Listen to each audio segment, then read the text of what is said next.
let's get started. Welcome to my research proposal. The research objective of my study is to explore the phenomenon of positive illusion on venture capital investments in the UAE. To kick it off right away, the positive illusions has three subforms. One of the form can be found in question 1 and the other two in question 2.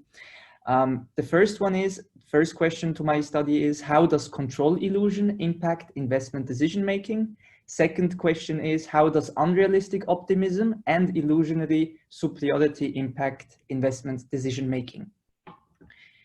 So a bit more background about the UAE, about the conceptual framework. Looking at the venture capital investment industry as a whole, it was founded around 1950 in the US, where Second World War applications were commercialized. Now, looking at the UAE on the other side, which was founded 1971, there is already a big time gap in between where the venture capital industry in the US could obviously build and grow. Meaning that the venture capital industry in the UAE started growing at the later stage. Now, what's very interesting about the UAE is it developed in kind of a connection piece or a trading hub between Asia and Europe, is very forward thinking and established a well-positioned environment in the entire Middle East, very forward thinking, infrastructure is growing quick, businesses are growing, etc. So the UAE is also known that its leadership is implementing so-called visions over a couple amount of years or couple years to achieve certain economic goals, growth goals, infrastructure, etc. So one vision which was started in 2010 is called the UAE Vision 2021. And the UAE vision, or the goal of the UAE vision, was to build up certain pillars for the overall economic in the UAE. One of these pillars, just for example, is the world-class healthcare or sustainability. The pillar I would like to focus on is the competitive knowledge economy. In the competitive knowledge economy, the entire goal was to build an environment where Emiratis as well as foreign entrepreneurs can come together and build cutting-edge companies, technologies, and just really to create a suitable environment for economic growth, startup growth, business growth, etc. Now, the interesting part is this was started in 2010 and will be achieved in 2021. Now, if you're looking on the right side where we have UAE tech startup annual equity financing history, you can see that between 2012 and 2016, there has been a massive growth of investments, equity financing for startups and for young companies. So definitely an indicator that this vision was implemented. Now, focusing a bit more on the venture capital ecosystem and on startups per se, there is two, let's say, flagship companies that developed over the years and which are regarded as the success story of the UAE startup environment, or even MENA region startup environment. One of them was Souk. Souk was acquired by Amazon in 2017 for $580 million. Souk per se was not founded in the UAE, but the operational headquarter and everything was in the UAE, or to be specific, in Dubai.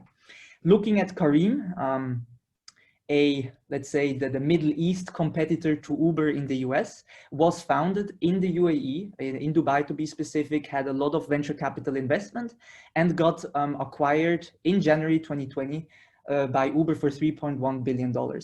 So taking these two as the flagship and as the example, this showcased that the UAE, first of all, is a suitable place to run startups, to build startups, and it also showcased that the Middle East as a whole is capable of creating unicorns in the desert, they say. It also pushed a lot of money through these acquisitions. A lot of money came back into the venture capital ecosystem, back to the initial investors, which also accelerated further growth. Looking at the venture capital ecosystem as a total, the process usually, as you can see here on the left side with this graph, there are like 3 stages in venture capital investment. You have the pre-investment stage, the contracting stage, and the post-investment. Pre-investment is Deal flow generation is sourcing certain deals, is doing, if a deal is interesting or a project is interesting, you do the due diligence, evaluation, etc. Once all of this is suitable and the company is eligible for the contracting phase, the first term sheets are handed out, a contract is drafted, and then you move into the post investment stage where usually investors exit an investment. Now, my research is focusing on the pre-investment stage when a decision is when let's say when a project is eligible to go to contracting. So if it meets the right criteria. Now going on to the right side, the venture capital ecosystem has experienced a certain evolution over the past years. And this is showcased in the literature through these three pillars: the traditional decision-making, real-time data capturing, and real-time data capturing via conjoint analysis. So researchers starting around the 1980s tried to figure out how do venture capitalists make decisions in order to take an investment. And they found around the 1980s that there are certain criteria which investors are looking for, which are, for example, the founding team. What are the criteria of the founding team? How does the business look like, the business plan? How does the potential market look like, the product market fit? And depending on these criteria and how well the investor can relate to them, an investment is being taken. Next phase after that was the real-time data capturing via verbal protocols, which was around the 90s, late 80s, early 90s, where basically researchers said there is more to making an investment, to decision making. So we would like to study the process differently. What they did is they observed investors when they evaluated a project. And the way they observed it is that the investor was reading out loud or speaking out loud whatever he or she was thinking. Now, this process was by a lot of researchers regarded as more of an art form than science. That's why the real-time data capturing via conjoint analysis came in the late 90s, early 2000s. Basically, in the last evolution phase, researchers gave certain examples. They created two baskets. They created an artificial basket of companies and decision-making criteria, and they wanted that the venture capital investors choose the right criteria and match them with companies. Again, a bit of a vague approach, but it was different than what has been done before. Now, at that point, I would like to point out it is very interesting that there is one very prominent researcher called Gompers, and he's researching at Harvard University, and he's been researching VCs, venture capitalists, since the 90s. And since day one of his research until now, there was just recently a research paper which he published, he is still using the decision-making criteria. So almost every research which he has is based on this decision-making criteria. Whereas there was another researcher around the 2000s, his name was Zachariakis, and he was challenging these decision-making criteria. He was saying, like everywhere else in life, when we make decisions about what we eat today, what purchase we are going to do, there's also more to investment decision-making than just the rationals. There must be an emotional approach. Now, the interesting part is he made that statement. There were about 2 or 3 research papers around that, and then he suddenly stopped researching, or he suddenly stopped publishing around this field. So he changed the field, and there was no more research in this direction. This led, or let's say, stimulated my approach to this research to look at it from a different approach and not only the decision-making criteria. That's how I ended up with positive illusion. So to give you a bit of a background, what is positive illusion? Positive illusion has 3 subforms. One of them is unrealistic optimism. The other one is illusory superiority and illusional control. Unrealistic optimism has been found that in individuals and everybody, that we tend to think tomorrow will be a better day than today. Tomorrow I'll be more successful than today. Tomorrow will be better. Illusory superiority is where individuals have the tendency to think that they're naturally better than others around them. Now, this is very interesting, as this can be observed in group behavior as well, that when you compete, let's make a simple example, 2 football teams, 2 groups, 2 teams compete against each other, one always thinks we're better than the other team, right? And illusional control. illusional control is so far the most researched form of positive illusion, and has been linked to gambling primarily. So Langer was the let's say the pioneer of illusional control, and related it to gambling or to games of chance, where she found that individuals naturally believe they have more power over an uncertain outcome than their peers. And they related this to dice games. So to a casino where you have games with dices. And they found that individuals really believe when they throw the dice, they have more control over the uncertain outcome than if somebody else throws the dice. Furthermore, illusional control has also some environmental impacts, which are stress, competition, skill cues, and implemental mindset. These have been found to be linked to illusional control. Now, to quickly circle back to the questions of the research, to not forget those. So question number 1, how does control illusion impact investment decision making? Question number 2, how does unrealistic optimism and illusional superiority impact investment decision making? So you might ask yourself now why I link positive illusions to venture capital investment. There was in 2003 a very interesting study on positive illusions on stock market traders.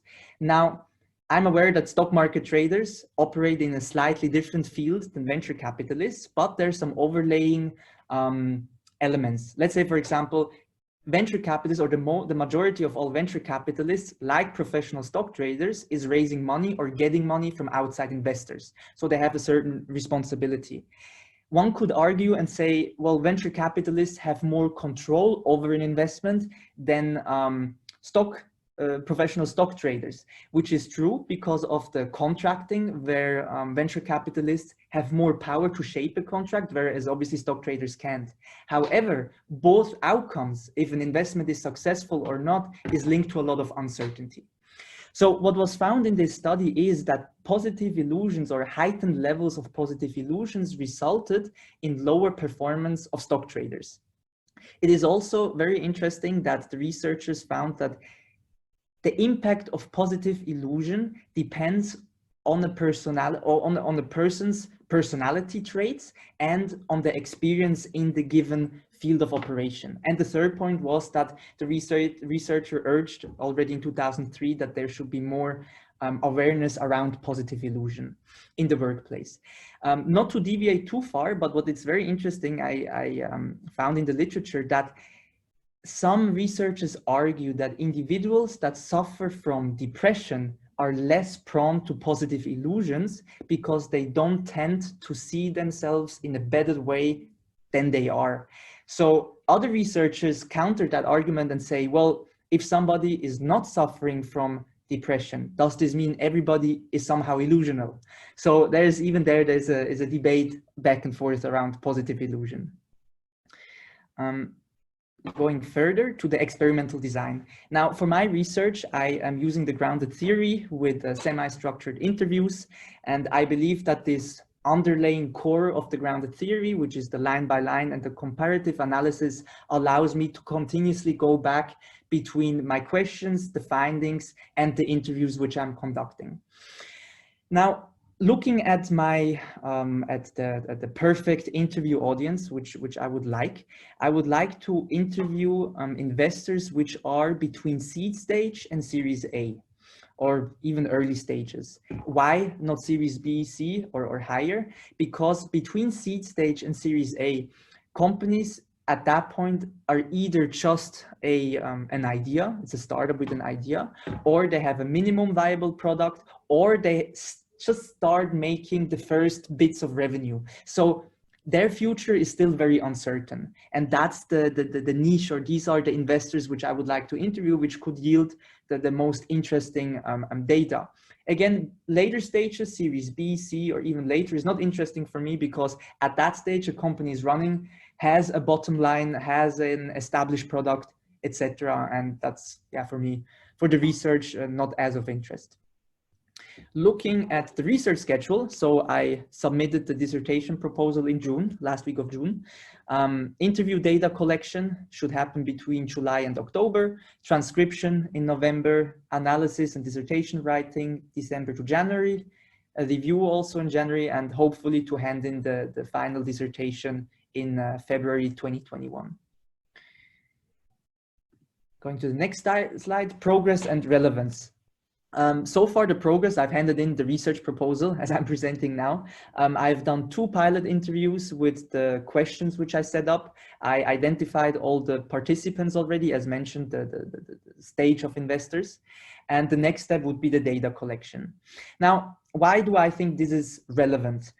First of all, it is relevant because there were a lot of researchers that over the time, over this evolution which I showcased of the venture capitalist research, there are a lot of researchers that argue that decision-making is more than just a rational approach. So the existing literature showcases that a lot of research papers are based on financial outcomes, as in the researchers have observed or interviewed venture capitalists whilst they made an investment, circled back to them after a number of years and evaluated how the outcome was. Was it a successful investment or not? And based on these financial outcomes, created theories around that. And I believe that synthesizing these 2 approaches, the more psychological approach, together with the existing literature and with existing knowledge, could open a new door and could even lead to more research in that space. Another point which I've witnessed with the pilot interviews, or a potential, what I saw there, is that the decision-making criteria which were identified in the 1980s, as in the business or the business plan, the founding team, etc., they might get repositioned in a different way based on potential results which I'm getting through these interviews. So definitely also there a certain relevance which might come up. The UAE is at that point very nascent, very underexplored, an underexplored geography. So definitely also very interesting there. And I believe that some interviews could be interested in learning more about positive illusion in their day-to-day job, as showcased already in the study by 2003. And since they're financial professionals who deal with other people's money, they have environmental impacts like stress, uncertainty, etc. So it could be definitely interesting.